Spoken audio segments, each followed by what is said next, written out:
Welcome back, Holidazers. We're here with Super Bowl champ of Super Bowl 49, also Grey Cup champion, also law student, Brian Tyms. How you doing, Brian Tyms? Man, I'm good, man. Happy to be here.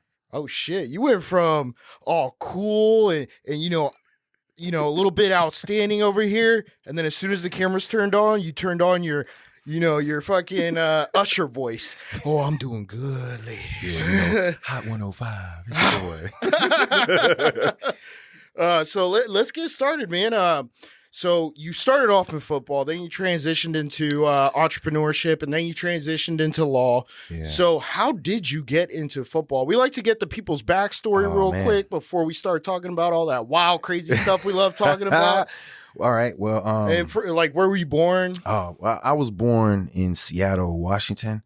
My mom and my dad had a lot of jungle fever, late nights, the 80s. So my mom left my dad, and I grew up in Fort Lauderdale. And I kind of split from my parents when I was about 7. And I spent from 7 to about 18 in foster care. In Fort Lauderdale? Yeah, I bounced around different foster homes because, just like most foster kids, you think this is like ISS in school. So if I can get kicked out of enough places, I'll go back home.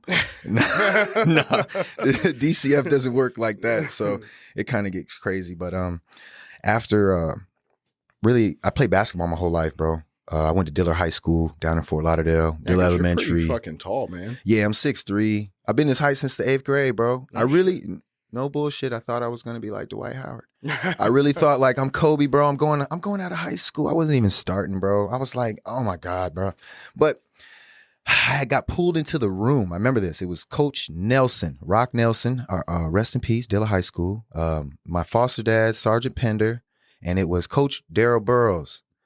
Diller High School's like all-time winningest coach. Been in state championships like 20 times, bro. GOAT. And he sat me down and had that conversation most people have with most people that you don't want to hear. Where I'm looking at you and you're looking at me and I'm kind of like, Coach, what we're doing here? And they're like, it's been 3 years, Brian. You've been playing basketball your whole life. You've been on the travel team with the kids since you were in 6th grade. But I don't think it's going to work out. Like straight to my face, bro. And my foster dad's looking at me like, I tried to tell you, Joker. And I'm like, no. And he's like, what do you want to do? Now, I don't know if anybody's familiar with Diller High School, but it's in the middle of the hood. Literally surrounded by neighborhoods that beef with each other. And I'm watching kids at our 15-minute break jump people. People come into our school from the neighborhoods and beat people up and leave. I'm like, I'm not playing with y'all. But I ended up going out there and I fell in love with it. I only played my senior year, all county, 3rd team. But I found out you can hit people and not get in trouble. You're talking about football. Yeah. Because see, basketball, you can set a screen and somebody get to talking. You kind of got a cheap shot him, run our tests. I like him. But you mean Meta World Peace? Yes, Meta World Peace. Yes, I like him. What a fucking name, man. But hey, he had to do it though. Yeah. With everything that he was doing, he needed some world peace. That guy started fights in the stands, man. Oh yeah, jump clean in the stands. Yeah. But once I found out you can hit somebody, I fell in love with it. I just wish I would have played it sooner. Finished, of course, 3rd team all county. No offers. Played basketball. No offers. Went to states in basketball. Played Nick Calatis, Chandler Parsons. Lost horribly. Then went to states for track, high jump, placed 5th. Lost to my college teammate, Kevin Elliott, who placed 1st. No scholarships. So I'm sitting there and my foster dad's like, you know what? I think you should just go down the street to Broward Community College. So I did that. And I went there for about a year and a half. I got into it with my foster family. They kicked me out shortly after I graduated high school. So I was like sleeping out my car. Oh, shit. Hanging with a lot of I wanted to be a thug. Honestly, because I thought that was where I was going. All my family. Was this like early 2000s or? Nah, bro. This is like 2007. I was in a car from 2007 to 2009. Oh, we're the same age. Yeah, I'm 35. I was born February 21st, 1989. I was born March 22nd, 89. Aha, good year. Yeah. Good year, bro. But I spent a lot of time trying to chase what a lot of these kids that play football try to be. When you play football, you try to be a thug. You try to exert that energy and aggression. But when you're on the street, like I found out real fast, it's not what TV makes it out to be. There's really the biggest cats of all kitties out here that hide in plain sight that'll gut you like a fish if you disrespect their niece who's a straight A student. I started to hang around the people that put you in situations without even me realizing I'm being put in a situation until I had a couple friends of mine. We played football every Saturday. And I had one that went to FAU and he was playing DB. And the only thing I could do was just run and jump high. That's it. So I just used to run goals. Yeah, bro. I played tight end in high school, bro. I was 180, bro. But I'm going down there, bro. I catching the ball, I'm jumping over them, all this, and they're telling me you should go here, you should go there. And I'm like, no. Then I end up, my buddies got into some trouble, bro. And I had nobody to hang with. So I'm sleeping out the car. All my buddies are in jail. And I'm like, I had to make a decision. Like, dude. It might have been the best thing that happened to you. Bro, it was the best decision I ever made to leave. No, I'm talking about the fact that all your buddies were in jail. Yes. And you weren't. Yes. That was probably the best thing to happen to you. And what most people would probably think is like, oh, they'll be like, oh, nah, you're green, you're this, you're that. No, they told me leave. Bro, just go to college, bro, because you be killing every Saturday. But I'm like, bro, that's against like a walk-on, bro. He doesn't play. And like, I don't know what I'm doing. I'm just out here. I don't want to be homeless, though. That was the thing. Like, I'm eating, my buddies' families were feeding me. I worked at Marshall's, and I went to Broward Community College at the time, but DCF gives me a check for $1,000. That's it. What's DCF? Department of Children and Families. Oh, shit. Group homes, foster homes, that type of stuff. They'll give money to kids, but you have to complete the independent living classes, which is a set of classes they teach you in order to matriculate better. And they kind of give you what happened to you in your face. Sometimes it takes people a lot to understand your mom really wasn't as good as she is. What they really say to you then? I mean, my situation is the worst. I was in therapeutic foster home. Because you said they gave it to you right in your face. What'd they say? So like they told me the truth about my parents, the shit that I didn't want to hear. My mom was a sex addict. She was addicted to cocaine and cigarettes, and my dad was too. And my mom's black, my dad's white, my real dad, Kenneth Eugene Stevens. He's from Drumright, Oklahoma. If you look him up on Google, my name won't pop up. He signed over his rights when I was about 11, told me to my face he didn't want to be my dad. Wow. Said he never wanted to be my dad. Nobody wanted me because I was black. They found out I was black. Thus why my name is Brian. But when you meet me, you're like, oh no, you can't be Brian. You got to be DeAndre or some shit, Tyrone. But no, bro. My mom, to protect me, we left. And she ended up marrying another dude who was Caucasian that was my dad's best friend. And nothing changed there. He was addicted to cocaine too. So I found myself in the system. My sister got spared. We don't get along because she feels the way she feels against my mom. I don't respect it. Even though I know parents make mistakes. I got 3 kids myself.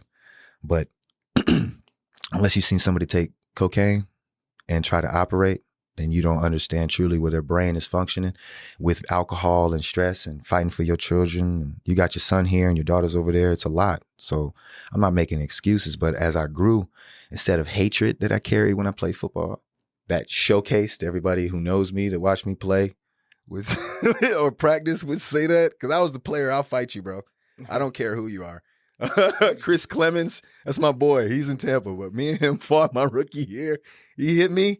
I'm going to hit you back, bro. And if I can't get you out there, when we walk in this locker room, you better be ready, bro. That's just how I grew up in foster care. And it worked in college because I walked on in college. I went to Tallahassee Community College, bro.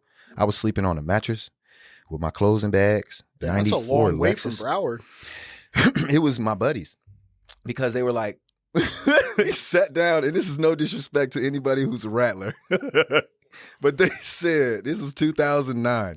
So we're going into the season. You're like 20 years old. I'm right? 20. I'm feeling good. And they're like, hey, bro, they should try for Florida State. So I did go out there for Florida State, and they told me I would never play. Really? And this was like 2 years or maybe so before Calvin and all the J-Bo and all them come and stuff like that. It was EJ, Burt Reed and all them were there, and they were saying I'd never play. And I was like, how? I just ran a 4.3 and you say I'll never play? Now, I didn't play much, but I'm like, whatever. I'm homeless, bro. You can't do much to me, bro. Damn, I'm sleeping out the car. You ran a 4.3. Yeah, 4.38. Holy shit, bro. Yeah, bro. But that was when I was like, when I tried out for Florida State, I was 181 maybe, soaking wet, 6'3". And when I got to FAM, Coach Taylor, Joe Taylor, legend on the college playoff lineup, or he picks people who supposed to go to the college playoffs. He's part of that group there. He's a legendary coach, but he was one of the coaches that I remember him for the rest of my life because even though he was a jerk sometimes, he let me be what Chris Carter cries about on his Hall of Fame speech. You know, you can become who you want to when you put on those pads. Like I had days, bro, where some people could probably relate, but when you get up and you wake up and most people, you go out to party with your homie, you go back to your car, you sleeping in the back seat, you sleep so good that when you wake up, you're thinking like, you do your stretch and then you look up and you see the sunroof and it's cracked. And then you realize you pull your arm up, your arm's stuck on the seat. Oh shit. It's a different type of anger and frustration when I walk in the locker room and I didn't eat breakfast because I can't afford it. I'm not on full scholarship, I'm on half. DCF is paying me money, but I got to use that for rent and gas. So I'm stuck. But he allowed me to come out there and play with just a violent aggression at receiver. So I might have played in my entire life 3 years of football before I went to the NFL. All I did, and I really want people to hear me when I say this. Please, people, watch what the fuck you say to people, dog. Watch what the fuck you say, because I'm one of those people, bro. You say, I can name you every single person that's ever said some punk ass shit, teachers, students. I used to have people laugh at me, bro. Like, this is how I did it. What are they laughing at you for? I went to FAM. FAMU, right? Yeah, FAMU. Some people didn't even know where it was. Good school now? Now. Oh, but okay. when I got there, it wasn't, they were decent. And then we had Curtis Pulley, and then we were ranked. Curtis Pulley, Mr. Kentucky. Guys, look him up. Beast. Will throw 300 and run for 150, drunk and high. Throwing cover 2 posts in the third window before Aaron Rodgers was doing it. I was there. But we had 6'5", 200 pounds, bro. 4'4". He killed Miami. We lost 28-21. Oh, shit. University of Miami, Ja'Cory Harris, Miami, Leonard Hankerson, Miami, Sean Spence, Miami. Yeah, he was nice. But when we got there, bro, we were ranked. Or when I got there and I started playing, we were ranked. It was dog eat dog. And so it was let me just get this right. So you went from Broward Community College to Tallahassee Community College. Yep. Down Graduated. to FAMU. I graduated, right when I got my A, tried to come over here to Florida State, walk on. Them boys said, nah, come back over here. Go on. He said, why don't you try FAMU? He said, FAMU. FAMU. I said, where's that? The one up the hill. Oh, okay. Went up there. They took me through hell too now. I had an O-lineman helmet. And you're a walk-on every single time. I'm a walk-on, bro. Yeah. My first year was hell. Like, but I get it because once I got in the NFL and they put me in these situations and I would destroy these people sometimes. Because a lot of people look at my stats and you're like, all right, you only had 100 yards in 5 years. But I had a contract for 5 years. That's true. So that means I have 5 full seasons of making over $500,000. Damn. And I was undrafted and I picked up a football at 17 and I was homeless for 2 years, so I didn't play for 2 years. And then I picked it back up at 21. You did have a touchdown. Yeah, over 3 people. I bitched about that one. That one, most of the people who played with New England, they remember that one. I was coming back. Bro, listen. One of my favorite trash talkers is Keyshawn Johnson. Oh, because fuck. And I'm a Bucs fan. So. Bro, give me if it's a go route, give me the ball. That's what I do. That's how I got. Most people would say, oh, I got these stars. Fuck a star. I don't give a fuck about your star. I don't give a fuck about who your dad was, who the fucking coach is. I'm sleeping out of a car. My brother, I just ate PB&J for the 10th day in a row. I just took a fresh shower because I'm actually might be on this team. So guess what? I'm going to fuck you up when you say hike. I have nothing against you. When we walk in here, I'm going to dap you up. Hey, bro, I rock with you. Great. Hey, great defense. But when we step out here, you press me, I'm going to take my right hand and I'm going to take this piece right here. That's why my heel is so big and I'm going to hit you hard as fuck. Like, I was violent, bro. I'll fight you. You got nothing to lose. Exactly. But people didn't understand that because they got mom and dad. And people wouldn't get where I'm coming from, especially in college, until it's like a family event. And then the coach is like, all right, families, come over here. And I'm the only one out of 85 players who's over here on the side. My senior photos were with coaches, man. No shit. That shit hurt. So you had a mentor, at least, right? Were the coaches mentors or? I had trust issues, man. Yeah. I was really on like crash out. What do the kids call it now? Like crash out, like NBA Youngboy. If he would have been out back then, that would have been my favorite artist. But it was Gucci Man and Future. Yeah, I like Gucci. Yeah, bro. But it was like, I wanted to be this.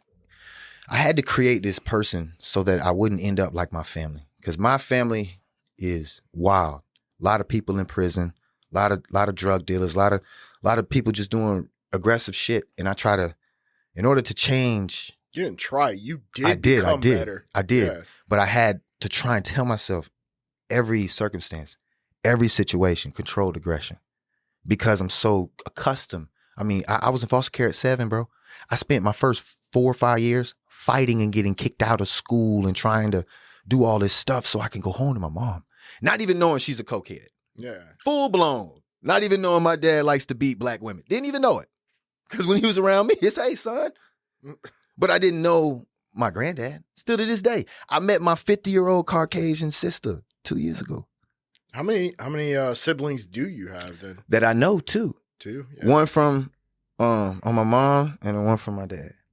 And it's crazy because the people on my dad's side. Are your mom and dad still alive? No, my mom died of AIDS when I was 16. And then my dad, I was told, sad story. I was told when I was 12 that he was dead.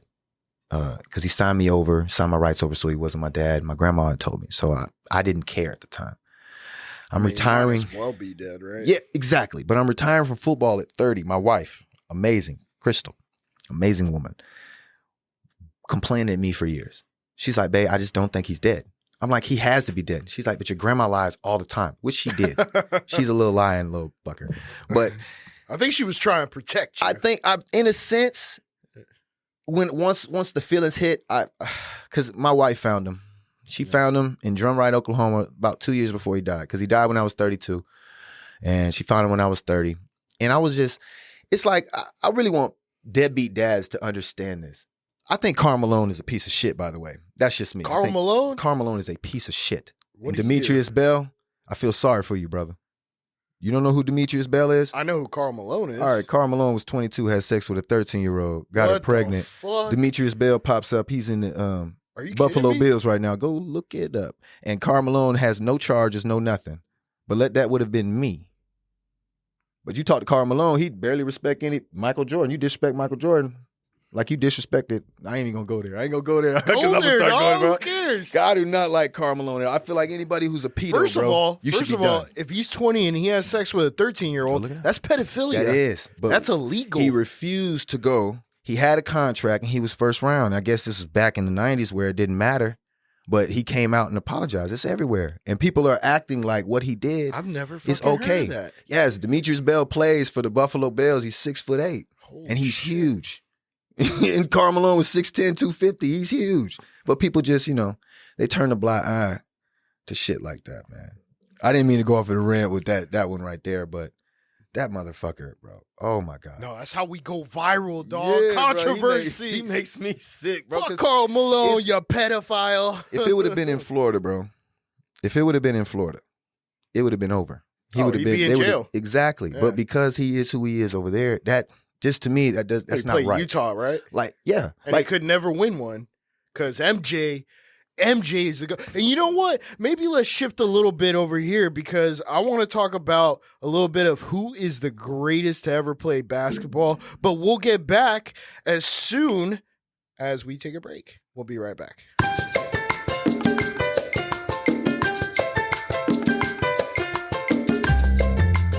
Hey, and we're back to Happy Hour Holidaze. I'm drinking White Claw over here. I'm not cool enough to be drinking the liquor yet because I might get a little wow.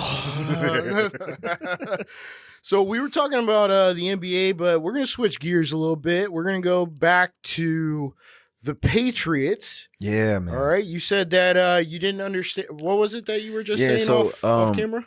I really didn't understand how to grow up. Here we go again with the smooth jazz. But no, I really didn't understand how to grow up, man. Do the foster care. Like when I went undrafted, bro, I went to Jim Harbaugh. I fought every day. I tried to crack back Patrick Willis. I was trying to fight Carlos Rogers, Deshaun Golson, Dante Hittner. If you hit me, I'm hitting you. Like that's how I was. Got cut. Went to Miami. I'm fighting in the streets and stuff. I'm doing stupid stuff, bro. Because Miami's in Davie. I'm from Fort Lauderdale. That's 15 minutes. So if you wanted pressure, I'll just drive down the street and you can follow me and then we could get the pressure on. But that was the stupid ways I used to think. I go to Cleveland, Josh Gordon, I get suspended with him. At this point, I'm looking like no shit for smoking weed, right? That's what it was. Isn't that what Josh Gordon got suspended for? Josh has some other stuff going on too, but it was just weed, bro. But it was like when you only play 12 games and get 1,600 yards, that's one of the best receivers I ever seen in my life, by the way. Ladies and gentlemen. 2-year suspension, I think. Yes. Yeah. Ladies and gentlemen, please understand this. There's 3 people, okay? Julio Jones, Megatron, and Josh Gordon. Just godly 220-pound 4'4", 4'3". 3 people in what? Best wide receivers? Just, as far as just body, just gifted from God. Like they don't even damn dog. Ball in the air. You're just like Megatron, 100%. Bro, I've seen. I mean, but you got Jerry Rice, Randy Moss. Jerry Rice ain't fast. Mike Evans. Mike Evans, that's my boy. But Mike knows, bro. Julio is a different athleticism. Was, yes. Yeah. Yes. Calvin Johnson was a different athleticism. Calvin Johnson had a fucking reach, like in bro, I've seen radius. It in person, bro. It was like I've seen it in person. Yeah, they said it was like so 18 feet. Peep this. I'll tell you. Nuts. So we get to arms. I get to New England. I'm on suspension.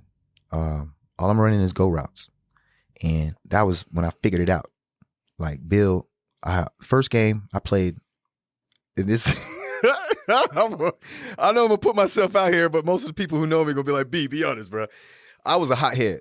If I ran 3 go routes and you didn't throw it, I'm gonna say something to you. I'm either gonna say something to the coach or I'm gonna say something because I've done it so much in practice. I'm 70%. I'm gonna tell you I'm running to go. I'm 4'3", 40-inch vert. I slept in my car. I have nothing after this. Both my parents are dead. All my family is gone. It's just me and my girl. What car did you sleep in, by the way? 94 Lexus ES300. Damn, bro, I don't think that's tall enough. Mm-mm. No. Mm-mm. Especially in the back seat. And I had 3 trash bags of clothes in there. You probably had to lower the back seat. Yeah, I did, Put your bro. legs in the trunk a little bit. So like, first game, I catch 2 fades, one with one hand on the side of my helmet. I had a full out-of-body experience, go for 150, 2 touchdowns. Second game, we play the Eagles. I'm going against Marsh. I think there was a second round or something like that. Jumping over him, going bananas. Ham slam bananas. And then I'm going into the third game where we're playing the Giants. He comes up to me and tells me, you've done enough. You did great. And kind of told me, if I was younger, I wouldn't have listened. Hey, you can't be around the facility. Hey, we're not going to be keeping track of you, so you're going to have to stay on point. And if you get back in a month after your suspension's done, then we'll let you ride out. Like, honest with me, most people weren't. I get back from suspension, I'm working my butt off, bro. Like, Who's the one telling you this? Bill. Bill? Oh, okay. Bill is the greatest coach I've ever had in my life. One of the people that changed my life. Bill used to sit down with me a couple times because I'm psychotic when it comes to opportunity. If I smell it, I'll be there before you and I'll leave after you on purpose. And my wife understands that, my mindset. That's why I beat people out. I'll go in there. He's in there about 4. I stayed across the street, Foxborough. So I'll go in there about 6 and we get done about 7. I leave about 9 and he'll leave. Sometimes he wouldn't leave, but I'll try to make it my business that he sees me. And he started to notice, what I was doing. And I would only watch one person. Well, really, I watched 2 people. The first person, a lot of people are going, Aaron Hernandez. You guys can say whatever the fuck you want to say about him. That's the greatest tight end that never did play 10 years. He was the first one that played running back, first one to return punts, first one to return kicks, second one to get motioned out next to Antonio Gates, Tony Gonzalez type deal. But he was actually... The only thing about Aaron Hernandez is that product of his environment, and he didn't know how to leave it. Yes. He was so, like, let me explain something to people. He helped me win my first fantasy football league. Bro, when I got there is when I started, that was the first time, and mind you, I played for 4 teams before there. That was the first time I saw a vet take scout team reps. That was the first time I turned on a film, and I'm like, damn, who's this big ass dude running this fast on scout team? Is he playing? And my homie's like, that's Hernandez. I was like, bro, what is he doing? This is like period 9. What is he doing here? Like, bro, Tom wasn't throwing him the ball, so he'll come down here. That's incredible To me, I understand he did what he did, Yeah. but he was incredible. And he was also playing alongside Gronk. Dude, I think that Gronk is if so Aaron good, bro. Hernandez didn't fuck up Oh and kill my some God, bro. Let's people- not go there. You're going to hurt me. I'm a Patriot fan. They would win 5 in a row. Oh my God. They would be the dude. best duo to ever touch the field. Because, I mean, one tight end How do you that's stop really good wins you a Super Bowl. Another 2? tight end, 2. But listen, you got one. And you got blockers. Come on. You Yeah. got one who plays like a running back, and he's 6'4". And then you got the other one that's 6'7", 250. Good luck.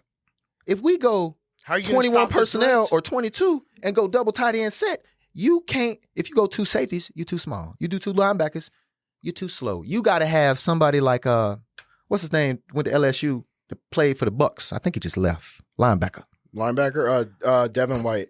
fast as hell. Yeah. He's one of what, 4 in the league? Ain't too many people can stick somebody and move your feet and tackle at the same time. It's hard, bro. So now you got dual threat, and then you got dual threats on the outside, and then you got a quarterback what you that gonna can do? drop a dime. The only thing they're missing is not really not a credible quarterback. running back. Not a quarterback. The GOAT. Bro, let me tell y'all something about Oh, him. trust me, he gave us our second Super Bowl. Ooh, let me tell you something about I'm him. stoked about Man, that. listen to me, boy. My first day, I'm on suspension. When I got to the Patriots, I am on suspension. You hear me? I'm not on the team. I'm not here. He walks up to me. Who does? Thomas Bartholomew Brady walks up to me with a tray, and he's like, Brian Tyms. Now, people always used to mess my name up. Brian Tyms on the catch. I hate that joke. It's Tyms, bro. But he came up to me and got my name right. So I'm just, hey, bro. And he said, it's a team and da-da-da. And he's like, well, you know, it is. And da-da-da. And he's like, I'm looking forward to getting out there with you. I said, wow, man, I'm going to get the ball from Tom. Hell yeah. I'm like, yeah, see, I leave Cleveland and come to New England. Yeah, we finna win. I don't care about the suspension. I We mean, get out anybody there. that leaves Cleveland, I mean, shit.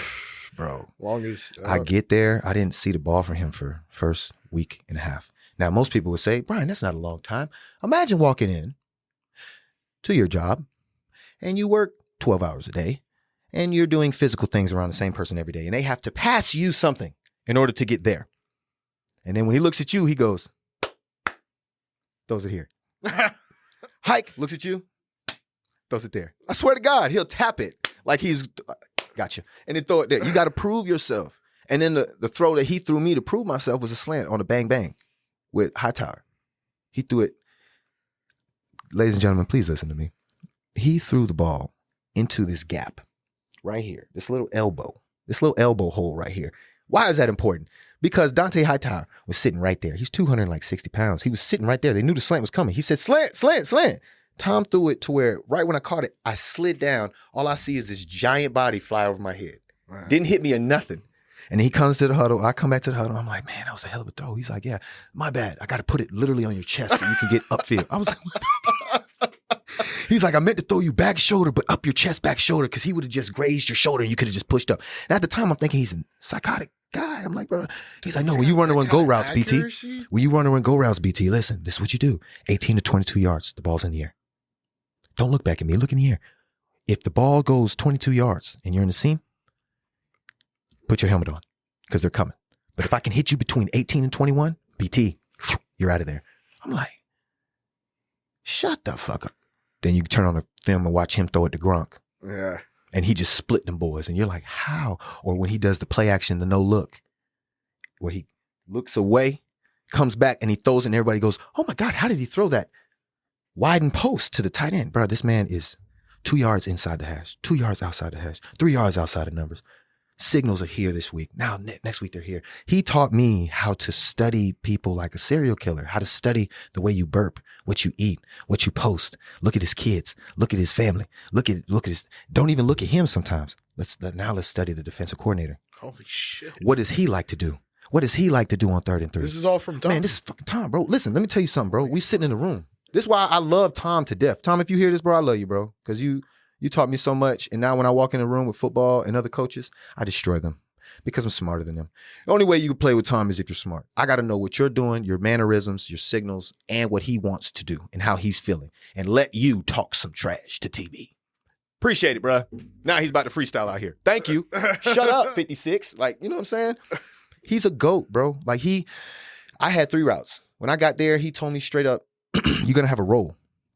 He's like, you like to go deep and you made a name for yourself doing it. So that's what we're going to do. Now me, there's a positive to that, and there's a negative to that. The positive is, Negative? the negative is when you run about 6 of them and you don't get that bitch.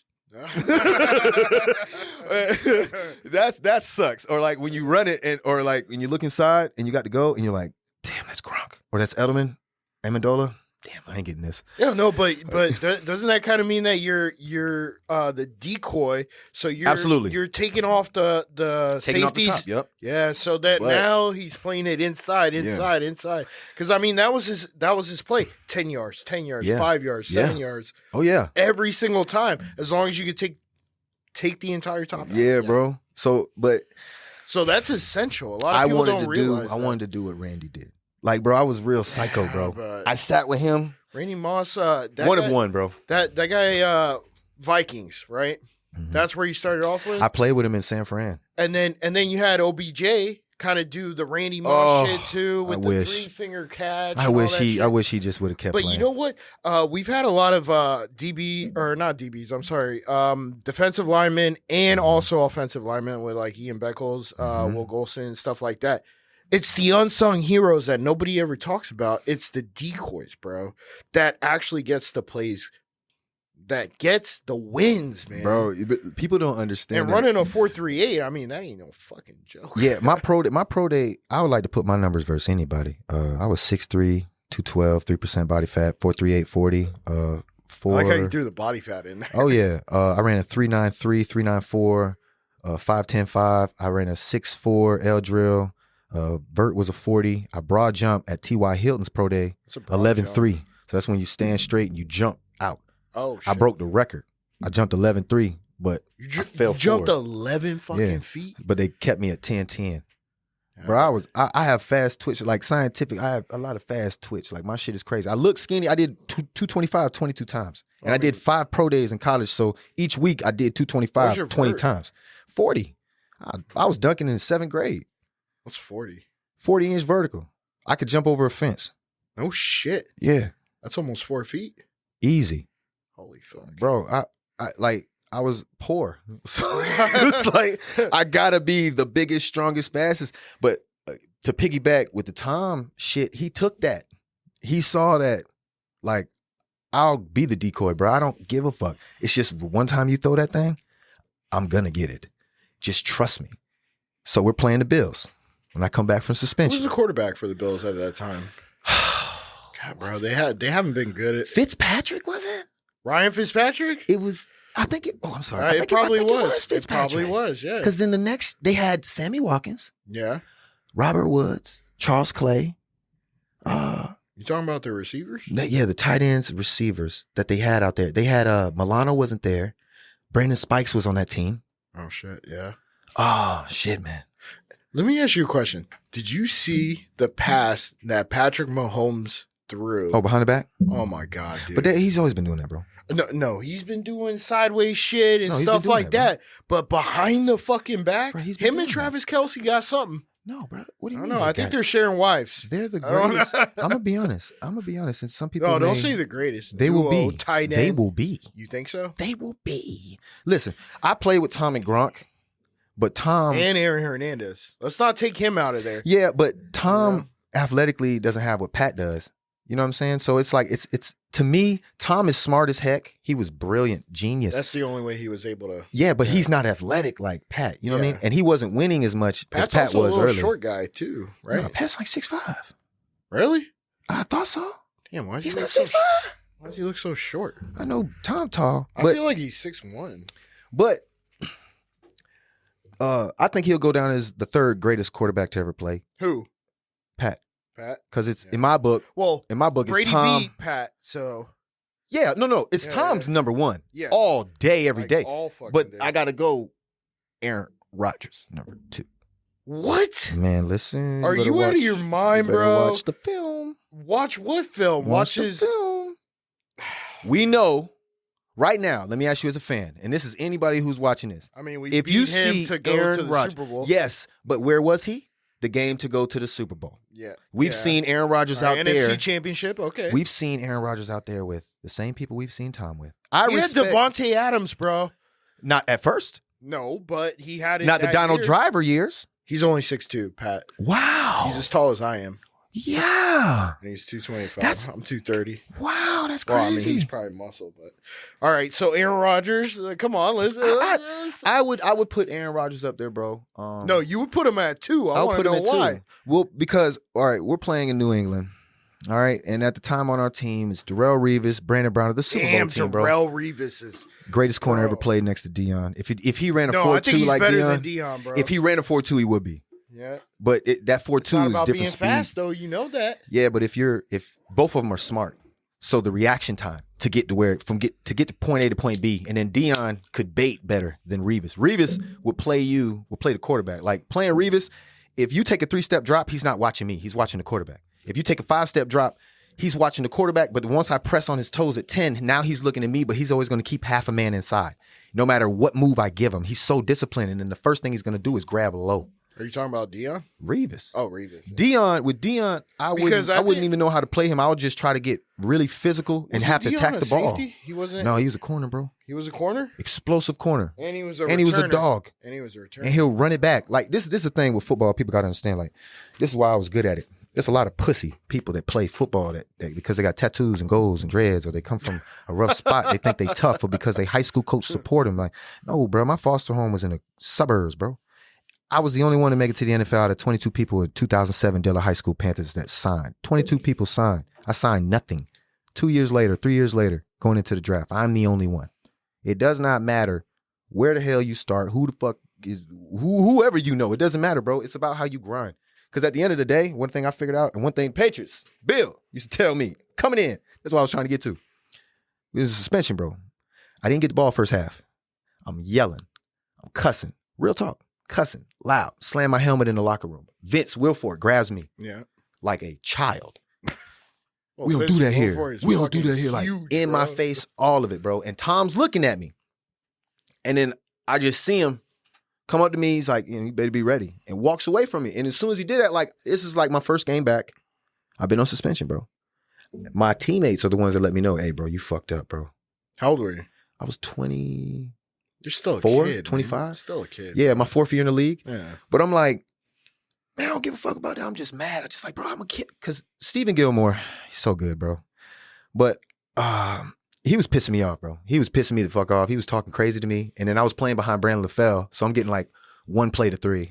So I'm getting in every other series. And he's just talking trash. Oh, it's a run play, huh? If you're sorry ass in there. I got mad, bro. So I cussed at Tom on the sideline. And before we get to that story, we will be right back. Like, comment, and subscribe. Please, if you have any questions for Brian, leave them in the comments, and we'll be right back.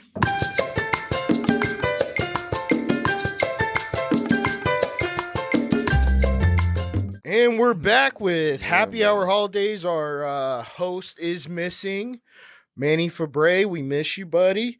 Hopefully everything's going good. And then we left off with Brian saying that he cussed out Tom Brady. Yeah, I love it. Yeah, I actually am one of the few people that did that. It wasn't like something malicious, but I just wanted the ball. I ran routes with him a bunch during practice in my suspension, and I just wanted to get the opportunity to just do it. But the way that I went about it, it was like, if anybody's ever cussed at the best player and like the offense, you're waiting, you see the special teams kick the ball off and you notice nobody's kind of standing by you. You're on the side and the coaches are just kind of staring at you and you're realizing like, oh man, I just pulled an Antonio Brown just now. This shit is about to get rough. So they call the first play. They run the ball. Now, the coach told me what he was going to do, Josh McDaniels. He was like, we're going to run it twice, and you're going to go in there, we're going to play action on 3rd and short. You better catch it. And just walk the fuck away from him. So at this point, Tom's giving me like that stare, like, you know that shit he does. Yeah. Like, he's in there, bro. He calls the play. And when he calls the play, like, it was like everybody was looking at me because they knew we ran the play like 8, 9 times. And we tried in the first quarter, and the wind took the ball. So this time I walk out there. I look, it's Stephen Gill. And I'm like, he's talking crazy to me.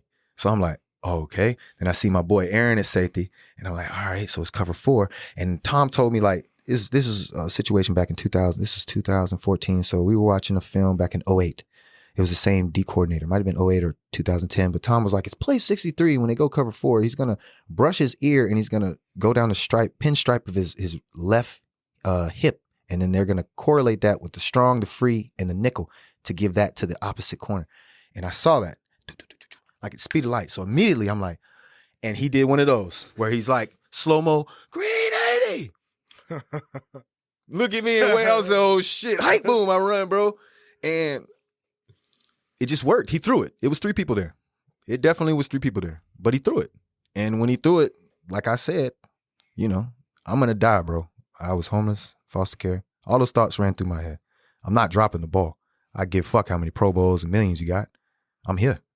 I didn't run 55 yards down the field with you and the other 2 of y'all to not get this ball. So I caught it. And when I caught it, bro, I just crashed out. I fucking spazzed out, bro. I threw the ball. I was like, ah! I'm on the sideline. He's walking on the other side. I'm yelling at him from across the sideline. I'm yelling at the coach across the sideline.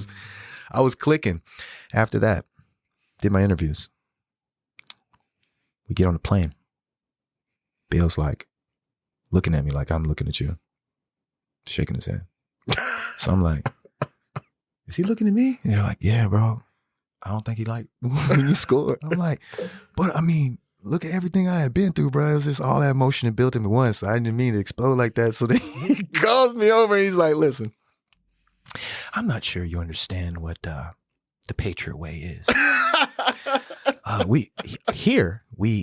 You need to do your job. How many people on the field? And I was like 11. He's like, okay. So your 111th doesn't entail that fucking bullshit that you pulled out there. If I ever see you do that again, you'll be right back where we picked you up from. Are you? Man, what? And he said it just calm like this. And he walked away from me and I was like, I didn't see the ball again for 4 weeks. I didn't see, do you hear me? I didn't see the ball again until we played the Indianapolis Colts. And when I did, I dropped it. Bro, because it was like, but you did exactly what you. But that's not the Patriot way. What the fuck is the Patriot way? The Patriot bro? way is the Bill Belichick way. It's doing your job, understanding that this blessing is exactly you're 111th. You do your job to the best of your ability. This person next to you will do the same. If all of us do that, we gain an inch. If we can gain an inch, we can gain a mile. We gain a mile, we can score a touchdown. We can score a touchdown, we can score 4. Then we can win. Because our mindset on offense, I'm not worried about the defense. My job is to score. So when you think like that, change your perspective, bro. Holy fucking shit. So he was pissed. Bro, he was fucking mad as hell, bro. But he wasn't pissed because he said it so calmly. Like, that's how you know he was pissed, right? The type of talent I had, bro, I wasn't the best receiver, but I could go deep. So that was just something I like to do. Go routes. Go routes all day, bro. That's what I'm doing all day. I run for days, 2 miles a day, 365 days a year, 2 miles a day. I don't take a break. I did the Eric Thomas shit. I wanted it. That? Not anymore. I can't. My body. I can't. After all that junk killed me, bro. My hips back, shoulders and stuff. I mean, I never taped my ankles. I was one of them. Oh, it's like, probably your knees too. I'm hardcore. Yeah, knees. It's all that now, bro. I'll be lucky to get through a 5-on-5 now. But that's why once I got out of like football and I got from the Patriots, I kind of took that Bill Belichick wave to education. Because I found out, you know, in the NFL, we can go back to school and they'll pay for it. And I'm like, why isn't anybody talking about this? Wait. So the NFLPA pays for education? Absolutely. Post NFL career? Absolutely. You only had to play 1 year. Damn, I didn't know that. Yeah, so why didn't anybody else go out and get the same stuff? If we say, hey, bro, you come out here and run these 2 miles, you make 100,000. Well, why don't you come out here and get this master's degree or this Juris Doctorate? And let's do the same thing. But when I started having those conversations with people, when I stopped acting like a maniac on the field, stop acting like a zoo animal, when I started acting like I had sanity and intellectuality, you know, scruples, now, what's wrong with him? What was wrong with you? You want to go study? Yeah, boy. Ain't you tired of paying? I was sick of walking in my endorsement meetings, and I'm walking in with people I don't even fucking know, but my agents tell me, no, it's cool. He's a lawyer. Lawyer from where? I've never seen him before. Where's his cut? Oh, we already paid him. When did you pay him? Out of what check did you pay? Like, they start getting into stuff like this, and then they're telling the athlete, shut up and dribble, man. Just be quiet. Oh, shit. No, bro, I'm done with that. And see, I was a small-time guy. So when I opened my mouth, I normally got cut. Normally had people on Twitter talking trash. People on Instagram, she shouldn't be on the team. He need to be da-da-da-da. I got tired of all that. So I took all the little monies I got and I set up my wife's dream so that we could have passive income with the hair salon and the salon suites. And then I chased mine to go after something else that would give me the same adrenaline rush and feeling and desire as football. And that was law. Because I started looking, I got 3 kids, 13-year-old, 11-year-old, 6-month-old. Like, I'm trying to protect my kids. I understand how this world works. I understand how people move. So I need to make sure that in order to build the wealth and success I'm trying to build, I have to do that myself. Football, that's why I didn't bring my rings. Like you asked me, like, where are the rings? I'm not. Oh, I didn't say it like that. I'm just saying, like, you should have brought the rings. Yeah, but it's just in general, I didn't because I wanted to make that point. Like, what are you after that? Antonio Brown, what are you? Oh, Tom Brady, what are you doing now? Like, when I'm talking to these people, Jason Kelsey, you're doing stuff. We got to start challenging the other NFL players to be more than just a fucking football player. Because aren't we all tired of walking in the fucking room and we say, we play football and they think we're dumb? I'm sick of it. And you know what? That's actually a great point because not Derek Jeter, the other guy, Alex Rodriguez, bro, the guy's worth over $1 billion. Okay. He's not worth over $1 billion because of baseball. Exactly. Baseball provided him the avenue in order to invest in businesses, help local business owners, and it has paid off for him. And I think what he made was somewhere in the neighborhood of like $350 million over his career. Outside of that, he's made way more exactly as a businessman than he has as a baseball player. And now think about it. And I like that. I like your take on that because that's the way it should be. Yeah. A lot of people think, oh, what's after football? What's after any sport? Well, you're retiring at 32, 33, 34. Yes. Bro, you got 25 literally years, bro. A shit ton of the rest of your life left. Yes. What are you going to do? Chill on a dock, smoke a cigar? That's what they do. I mean, bro, let's get together and go to Miami. Let's go party. Yeah, let me tell you something, bro. This is some real shit. This is some real shit. This is how I made it to the NFL. I didn't celebrate holidays, birthdays, fuck shit. I didn't celebrate a girlfriend. I didn't celebrate nothing. It was football, grind, work, destroy my body, destroy my mind, build myself back up for 365 days until my pro day. I did that. I outperformed people who played football from the time they came out the womb. I never did 7-ons. I never did Little League. So everybody who say you should do that, I would destroy you on the field. What's 7-ons? What this stupid stuff they do now with no pads, where these kids wear like some little cushion Flag on their head, football? and a little flag crap, man. It's not real, but they got kids doing it, and you'll catch a post over the middle, and somebody will fly right in front of them, and they'll think they caught the ball. No, jit. When they fly right in front of you, that means that safety saw you, and you just got your shit rocked. But you don't know shit about football, and you think, oh, flag means it's no contact. Yeah. Bro, listen, football with no contact is not football, bro. That's how I made teams. Like, you hear me? Like, that's how I made teams. I put my hands on you, bro. Press me. I'm going to grab you like a child. I'm going to try and break your face. You ever get concussed? Yes, 11 times. No shit. Bro, I'm a gangster when I come on the field, bro. I'm not scared of nothing. You ever concuss somebody? Yes. Yeah. On purpose, too. Well, of course. That's your job, though, bro, you right? hit me, I hit you. I'm not one of those players. I'm not a receiver. I'm light skinned. I'm pretty. I got a smile. All this shit. You better shut that shit up. Because I'm telling you, everything I've ever gone through in my life, 10 years of foster care, that's what I play with. So you think you mad? Living out the car too. Out the car, bro. I'm at your throat and let you say something about my mama or my dad or. Is there a lot of shit talking on the field? Bro, people Google people, bro. People Wikipedia talk about your dead grandmother. I've heard some stuff, bro.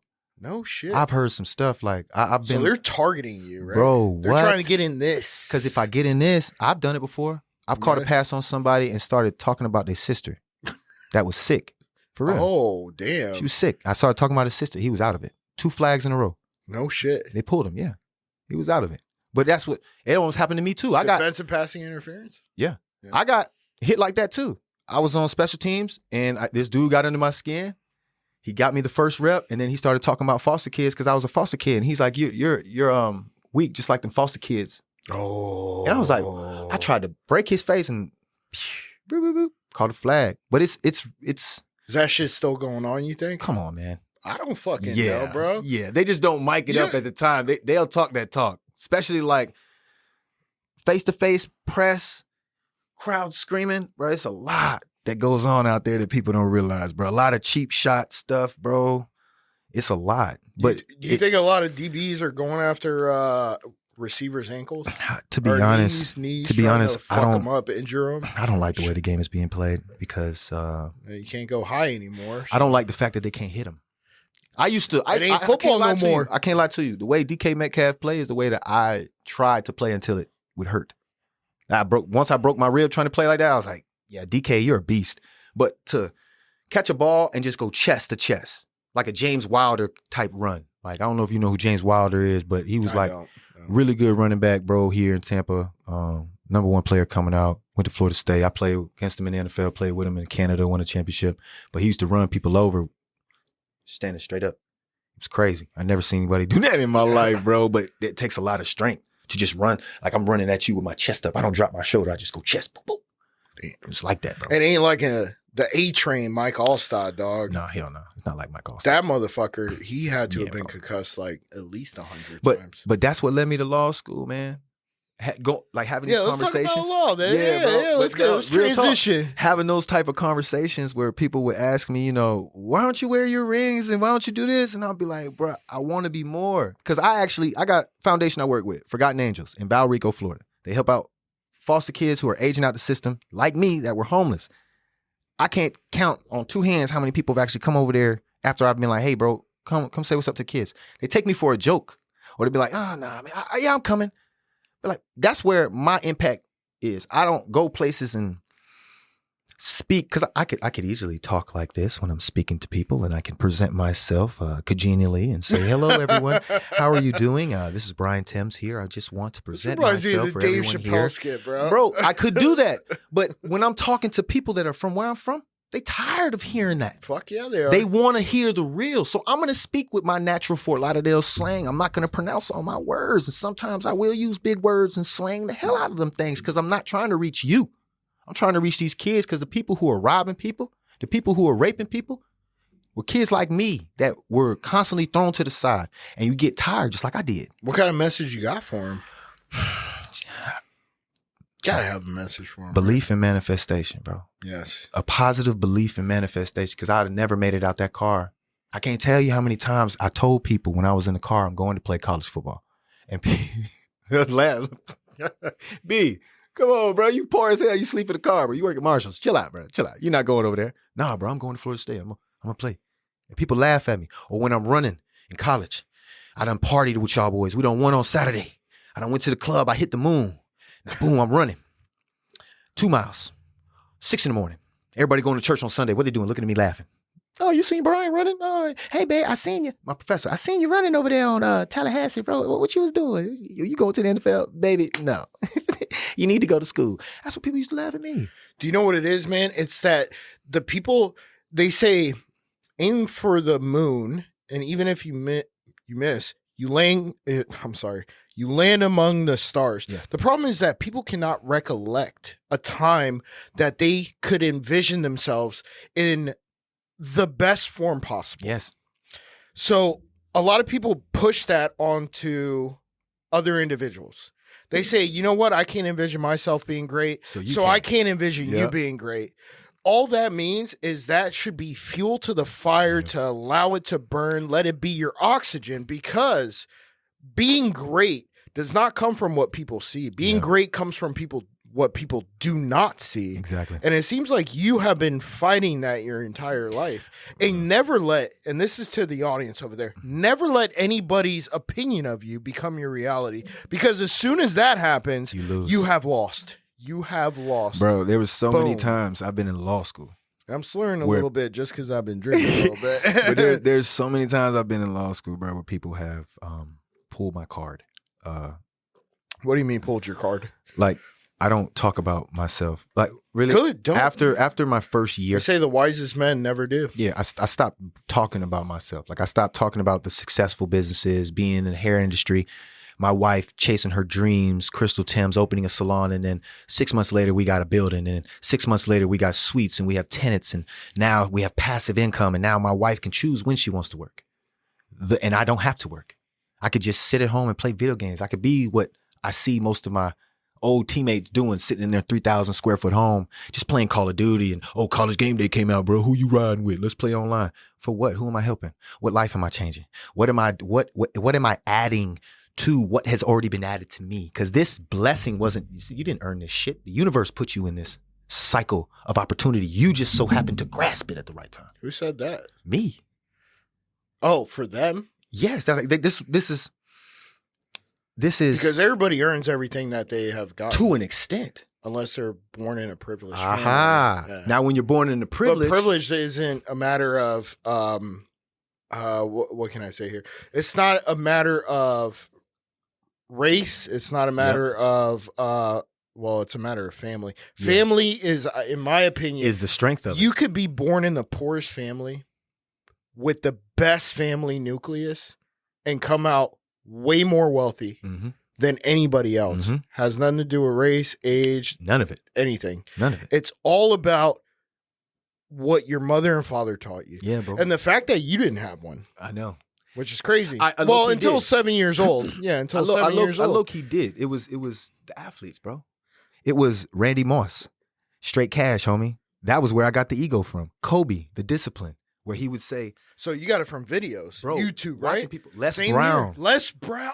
Oh my bro, fucking swear to God, you watch him, bro. Hell yeah. Bro, that is. If life knocks you down, try to land on your back because if you could look up, you can get up. Come on, man. Bro, Les Brown is literally my mentor when we started the business. Yes. He was my only mentor. Les Brown and E.T. You know E.T.? E.T., of course. If you want it better than you want to breathe. Yeah. That's you got to want it bad enough. Yes. Or no. You want to have it bad enough. Oh, fuck. Because it was the guy in college, he was a Texas running back, and it's a video that they used to show on YouTube where he was doing the speech, and the speech went viral. The kid's training, and he's in the beach water, and he's like, you got to want it as bad as you want to breathe. And at that time is when I'm in my senior year. That's all I really listened to. And they're saying that I'm not going to make it. I'm like looking at, all right. How bad do you want it? I have nothing, bro. I'm either going to go back to my foster family who kicked me out, which I wasn't doing, or I'm going to the street. And most of my boys are getting out. So then I'm going to be doing what they're doing. I'm like, bro, no. I got to be more, bro. I got to be more. But what's crazy is like the world will allow you to walk into that little cusp of ignorance if you so want to. They'll allow you to do it. And they'll say, no, you belong here. They'll keep pushing you over here. That's why I say at law school. I get to law school. People will say that. I pull up, listen in the future. you even hear how I said it. I say, no, I pull up, listen in the future. What? Brian, you need to fix your vocabulary. I'm sorry. I drove my vehicle into the parking lot playing the artist's Future. That's how they want you. I'm not from that, bro. The people that I'm touching, foster kids, the people I'm helping, they don't talk like that, bro. At the same time, you cannot change who you are. Exactly. Because if you do, you're doing an injustice to yourself.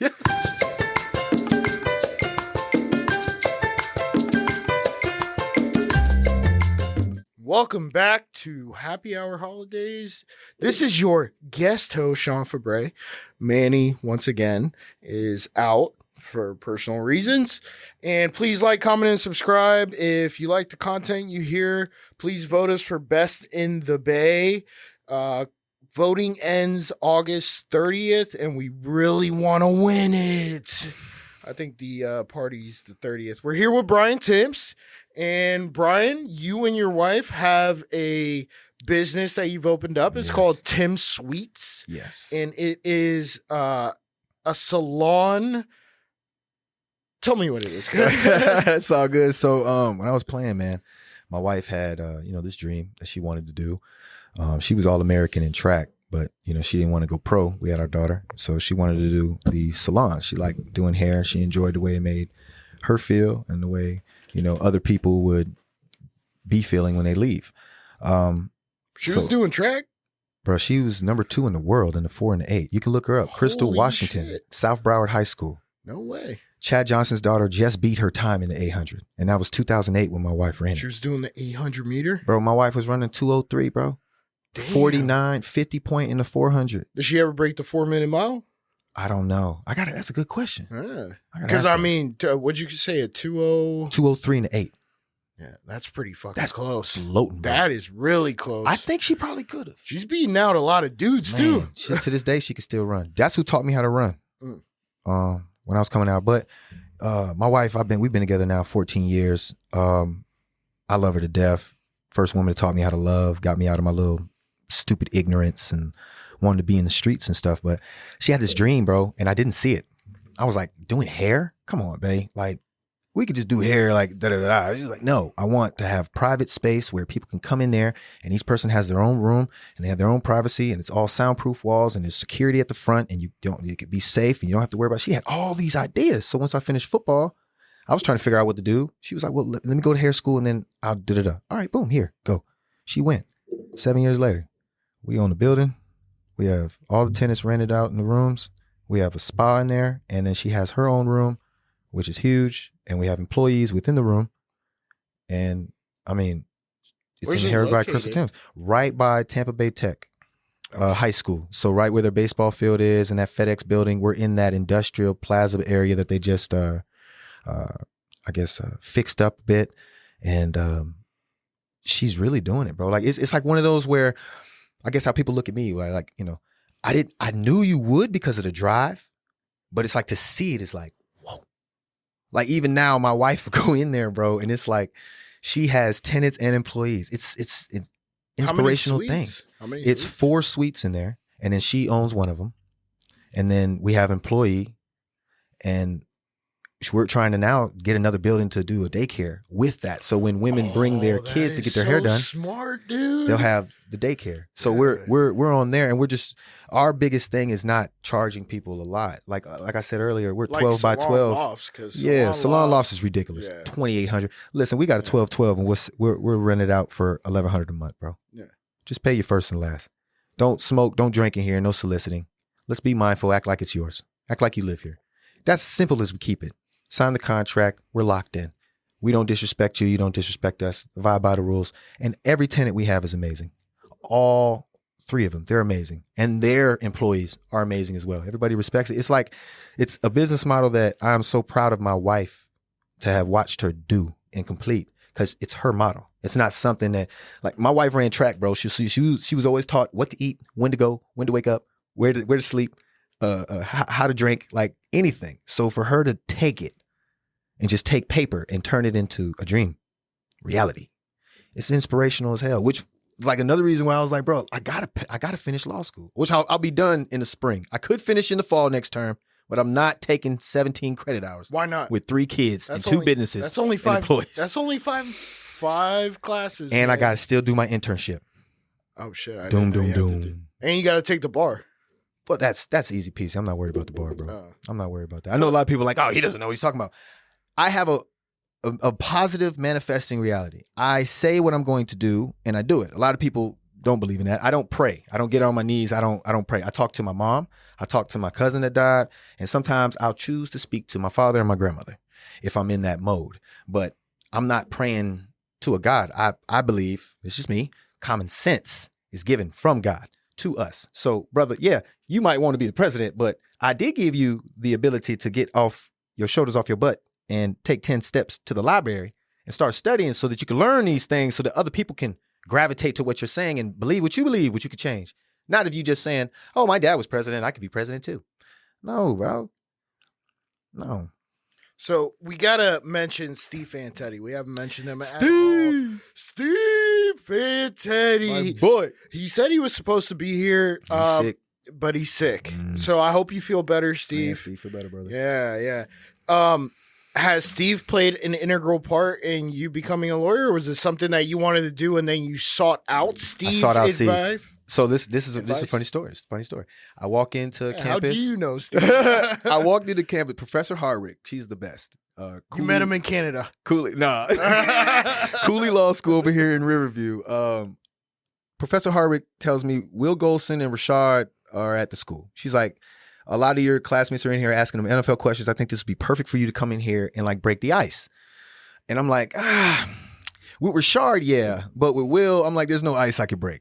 He has more money than I can wrap my head around. He's done way more than I've caught passes. So I'm like, bro, we're not even in the same topic. I'm like, what could I, say? I mean, maybe Rashard, because I think he was a rookie. So I'm like, I've been. He was like 2 years in. 2 years. So I'm like, I did 5. So I guess I could tell you what it would be like, after you re-up, whatever. But they're in there talking, and I sat in the front. And I'm listening to them talk. And it was funny because my classmates are asking them all the questions that they asked me. But then when I tell them the answer, they're like, no, but you didn't make like 10 million. So like, No, you don't know what you're talking about. Haters. You didn't go to Pro Bowl, or you only started 5 games, or you only played 35 games. So you don't really know what you're talking about. I'm like, oh, okay. I wasn't endorsed by Rose and Under Armour and all these other companies. No, I wasn't getting a check every damn month for my whole NFL career. No, not me. No, not player performance. Did you ever hear about that? Yeah, I did. Yeah, player performance. We get paid all year. There's no reason to be broke. That made me think about boys. Was it what your classmates were telling you? Bro, if I was just telling Steve this. What the fuck? When at my law school, bro, and I hope that the fans and people of this show that love this show, if people are going for higher education and they don't come from where you come from, I'm a minority and I'm a foster kid. My parents are dead. Like, my family's gone. There really isn't anything but my wife and my kids. The last thing we want to hear is how much less you think I am of you because of something I'm wearing or something I say or the way I smell or something I might eat. I deal with that a lot at school because most of these people have parents. So when I say, nah, I buried my mom at 16, they're like, what did she die from? And I say AIDS, now the judgment. And then my father, most black fathers, the stereotype is they leave. My father was white, country white, Drumright, Oklahoma, trailer park, spit on, wet tobacco on the sidewalk white. But nobody that I go around believes that I'm still the N-word, which bothers me to the point where, I turn it into motivation instead of doing what I used to do in football. I mean, when people mess with you, I know from football, that means you're on to something. But it's the fact that in football, I can handle you. I'll get you on the field. It's cool. Then the coach is like, why you did that to him? Well, he said this. Oh, okay. Good shit. Next time I blow the whistle, just stop. All right. But you can't blow the whistle in a classroom. No, you can't. So I've had to train myself to listen to this ignorance and then take that same comment, write their name down like I used to do in football. But instead of me poking it to the top of my card for motivation, I poke it on top of my laptop. I write their names down. So when I'm in the library and I'm demotivated, I'm tired. Oh man, I don't feel like studying this shit. I just read 50 pages yesterday. Nah, I remember that little punk behind person said this right here because you thought because I'm African American, I'm less than you. Or you found out I was a foster kid, so I'm less than you. I done had people say that to me. Oh, I found out you're a foster kid.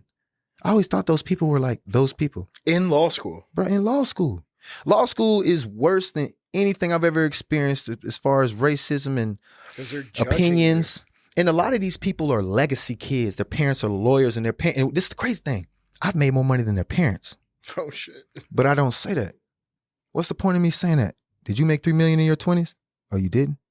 So why are you saying I'm less than you? Because I have tattoos on my arm. I'm like, what's wrong with you? My tat man makes more than your mom. Like, what's wrong with you?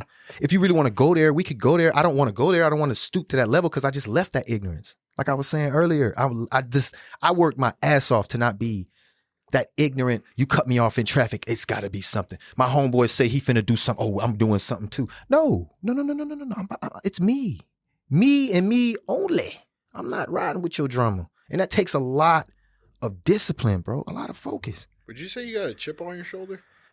I wear my heart on my sleeve, bro. And any young jit that I meet, a jit is a child. For everybody who doesn't know, I'm from Fort Lauderdale, Florida, and we call kids jits. But my goal is like to touch the kids that with the type of motivational verbiage, bro, that you can repeat in your head. Like I got kids right now that I talk to, bro, they're in the transfer portal that were in foster care, going through hell.